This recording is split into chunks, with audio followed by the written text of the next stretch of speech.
मित्रांनो, आजच्या व्हिडिओमध्ये आपण चर्चा करणार आहोत 16 सप्टेंबर ज्यांची जन्मतारीख आहे त्यांचं संपूर्ण व्यक्तिमत्व, त्याचप्रमाणे येणारं संपूर्ण वर्ष हे कशा प्रकारचं असेल या संदर्भातली चर्चा आपण या व्हिडिओमध्ये करणार आहोत.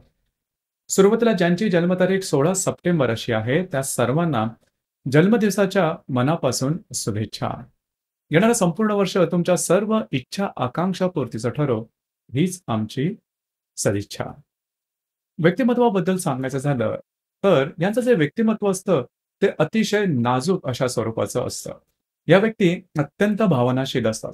छोट्या मोठ्या गोष्टींचा मनापासून विचार करणारे असतात. छोट्या मोठ्या गोष्टी यांच्या हृदयापर्यंत पोहोचतात. अगदी समोरच्याने बोललेला साधा शब्द सुद्धा यांच्या हृदयाला जाऊन पोहोचतो. त्यामुळे यांच्या भावभावनांचे तरंग हे कायम बदलत असतात. एकाच दिवशी बऱ्याच प्रकारच्या भावना यांच्या मनात येतात आणि भावनांशी हे एकरूप फार लवकर होतात. यांचा फोकस किंवा एकाग्रता ही खूपच चांगल्या प्रकारची दिसून येते. अर्थात अतिशय नाजूक आणि बऱ्याच प्रमाणात भावनाशील स्वभाव असल्या कारणामुळे भावनांचे तरंग मगाशी सांगितल्याप्रमाणे बऱ्याच वेळा त्यांच्या मनोगुणावर उमटतात आणि त्यामुळे त्यांचा मूड सुद्धा स्विंग हा बऱ्याच प्रमाणात दिसून येतो. राहणीमान तसं पाहिलं तर आटोपशीर असं, सुव्यवस्थित असतं, नेटनेटकं असतं, परंतु फॅशनच्या प्रती खूप जास्त त्यांचं अट्रॅक्शन दिसून येत नाही. राहणीमान तसं नीटनेटकं असतं, साधं असं म्हटलं तरी काही हरकत नाही. यांची वाणी असते, बोलणं असतं, हे फार कमी बोलतात, फार मितभाषी असतात. बोलण्यापेक्षा यांना बऱ्याचशा गोष्टी जाणवतात. ही गोष्ट यांच्यामध्ये खूप वेगळी असते. अर्थातच या ज्या व्यक्ती आहेत त्या थोड्याशा इंट्रोवर्ट असतात. मनातल्या मनात जास्त विचार करणाऱ्या असतात. स्वतःला एकटेपणाचा भाव यांच्यामध्ये लवकर येतो. त्याकडे थोडंसं लक्ष देणं गरजेचं राहील. यांना एखाद्या गोष्टीचा जो सेन्स असतो हा लवकर करतात. म्हणजे यांच्यामध्ये सिक्स सेन्स जो आपण म्हणतो तो यांच्यामध्ये खूपच चांगला असतो. म्हणजे एखाद्या परिस्थितीबद्दल किंवा व्यक्तीबद्दल यांना ज्या कल्पना स्फुरतात किंवा जे विचार येतात ते बऱ्याच अंशी बरोबर असतात. त्यांचे अंदाज बरोबर ठरतात.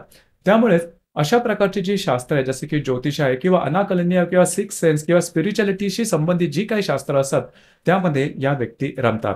ज्या गोष्टींची डेफिनेशन करता येत नाही, व्याख्या करता येत नाही, अशा गोष्टींमध्ये हे जास्त रमतात. जीवनाचा उद्देश किंवा जीवनातलं तत्व जाणण्याची जी गोष्ट असते ती यांच्यामध्ये खूप चांगल्या प्रकारे दिसून येतात. एकंदरीत पाहायचं झालं तर ह्या ज्या व्यक्ती असतात ह्या साधारणतः अधिभौतिक सुख किंवा त्या संदर्भात जास्त रमत नाही. या ज्या व्यक्ती असतात या व्यक्ती थोडीशी वैराग्याची भाषा लवकर बोलतात. दुसरी महत्वाची गोष्ट म्हणजे भावभावनाचा गुंता यांच्यामध्ये बऱ्याच प्रमाणात जाणवतो. लहानपणाची जी संगत आहे ही यांच्यासाठी अतिशय महत्वपूर्ण ठरते. यांच्याशी असणारी लहानपणाची संगत, मुला मुलींची किंवा त्यांच्यावर होणारे संस्कार हे त्यांच्या आयुष्याचे दिशादर्शक ठरतात. म्हणजेच लहानपण किंवा बालपण यांचं खूप वाईट संस्कारात गेलेलं असेल किंवा वाईट संगतीत गेलं असेल तर ह्या व्यक्ती यांचं जीवन हे अशाच प्रकारे थोडंसं वाईट मार्गाला जाण्याची शक्यता बऱ्याच प्रमाणात असते. या व्यक्ती थोडासा काव्यरसिक असतात. याच्यामध्ये लवकर रंगतात. नृत्य, नाट्य, कला, चित्रपट यांची, संगीत यांची आवड सुद्धा खूप चांगली असते. चित्रकलेची सुद्धा आवड असते. कुठल्या ना कुठल्या कलेची यांना आवड ही दिसून येते आणि त्या कलेमध्ये हे संपूर्णपणे रंगून जातात. आणि अर्थातच जर का हे एखाद्या कलेमध्ये रंगले तर त्या कलेच्या अगदी मुळापासून तळापर्यंत जातील. कधी कधी तर कुठल्याही प्रकारचं फॉर्मल एज्युकेशन न घेता सुद्धा एखाद्या कलेची जी जाण असते ती त्यांना अतिशय उत्तम प्रकारची असते. हृदयापर्यंत पोहोचण्याची शक्ती या व्यक्तींमध्ये खूप चांगल्या प्रकारे दिसून येते. दुसरी महत्वाची गोष्ट म्हणजे आता सांगितल्याप्रमाणे भावभावना यांच्या खूप तीव्र असतात. त्याच्यामुळे रिलेशनशिपच्या बाबतीमध्ये ह्या व्यक्ती बऱ्याच प्रमाणात नाजूक, हळव्या बनून जातात. म्हणजे रिलेशनशिपमध्ये असणारी व्यक्ती जर का यांना मोटिवेट करणारी असेल, यांना एनकरेज करणारी असेल तर मग मात्र ह्या व्यक्ती जीवनामध्ये खूप पुढे जाऊ शकतात किंवा जातातही. मात्र ब्रेकअप झाला किंवा समोरच्या व्यक्ती वेगळी वागू लागली तर मग ह्या व्यक्ती आतमधून कोसळून जातात, कोलमडून पडतात. मग मात्र ह्या कुठल्या तरी ॲडिक्शनचा सहाय्य घेतात आणि त्याद्वारेच आपलं जीवन पुढे ढकलतात आणि मग यांचं जीवन हे अतिशय वाईट थराला येऊन पोहोचतं. इथे गोष्टी थोड्याशा वेगळ्या होऊ शकतात. म्हणजे धूम्रपान, मद्यपान किंवा तशाच प्रकारच्या काही गोष्टी यांच्या जीवनात येतात आणि मग मात्र यांचं जीवन अतिशय वेगळ्या तऱ्हेने पुढे जातं. म्हणजेच यांच्या जीवनात कधी कधी जीवनाचे दोन वेगवेगळे भाग सुद्धा पाहायला मिळतात. जीवनाचा आधीचा भाग हा वेगळा असतो, नंतरचा भाग हा वेगळा असतो. एखादी घटना यांचं संपूर्ण जीवन पालटू शकते.